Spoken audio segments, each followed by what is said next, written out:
Assalamualaikum warahmatullahi wabarakatuh. Sahabat ngadon, pendak sang pribados Tabiju Kosmos dina channel Tabiju Kosmos. Dinten ayeuna insyaallah urang bade medar salah saji contoh carita babad. Kos kumaha contoh carita babad teh jeung naon judulna, mangga regepkeun, mangga dangukeun.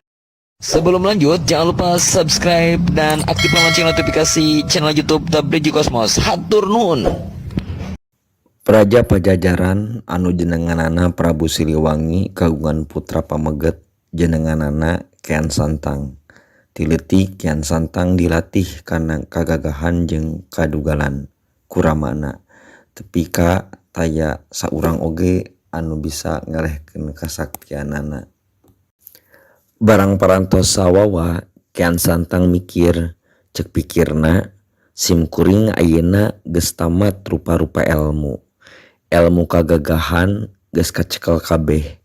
Simkuring henteu teurak ku pakarang tararaheut-raheut acan, tepi ka ayeuna simkuring mah can kungsi nenjo getih sorangan. Tapi naha nya ari diajar ilmu aya tamatna, naha nya simkuring teh panggagahna. Simkuring penasaran, kuring rek ngalalana, rek nya ilmu, sugan bae aya keneh ilmu anu kuring acan nyaho.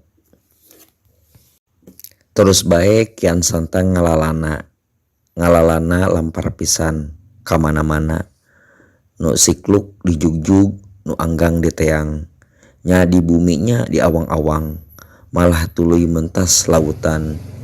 Hiji mangsa Kian Santang anjog ke Mekah.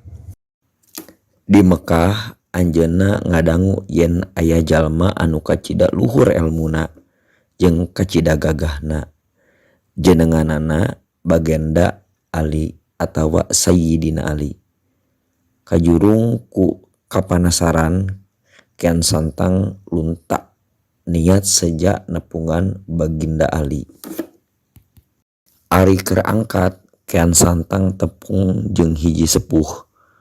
Ku eta sepuh Kian Santang ditanya, reka mana nya tujuan. Kian Santang ngajawab, abdi teh bade ngadaheus ka Baginda Ali. Saur wartos eta jalmi kacida gagah sareng luhur elmuna.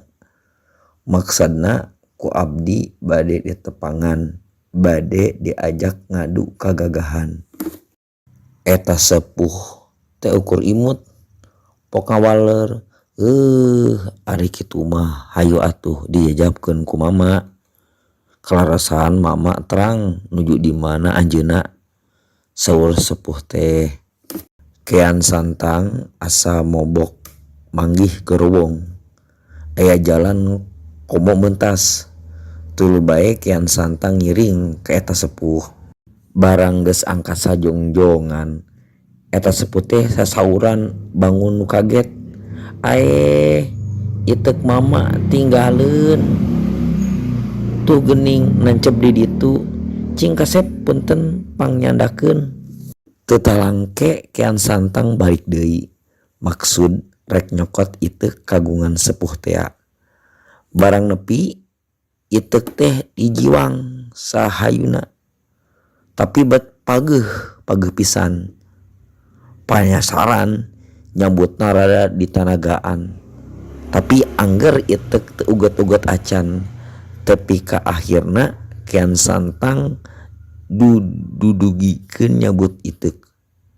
Kajurung ku panasaran jeung kaangkuhanana, cek pikirna piraku itek-itek bae teu kacabut.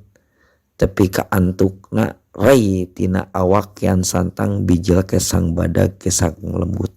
Sepuh teh nyaketan, pok sasauran, nah lami-lami teuing. Aduh mama, abdi henteu tiasa nyandak ieu itek. Tambah Kian Santang meuni ngahegak. Kian Santang ngarasa awakna ngoprot ku kesang. Barang disidik-sidik, mana horeng tina awakna rembes getih. Kian Santang pohara kagetna, laksana ayeuna mah ningali getih sorangan teh, geni getih na teh beureum kawas getih anu sejen. Cenah hayang ngadu kagagahan sareng Baginda Ali. Geuning nyebut iteukna oge dek kaduga, saur sepuh teh. Sing horeng eta sepuh teh Baginda Ali alias Sayyidina Ali teh. Kian Santang gancang nyiuh kana sampean Sayyidina Ali.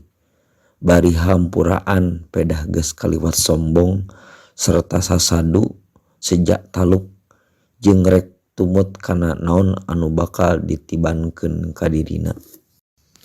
Tidinya mah tuluy bae Kian Santang ngiring ka Sayyidina Ali serta asup Islam. Sabada ngageng Islam, anjeunna ngulik rupa-rupa ilmu agama di Mekah.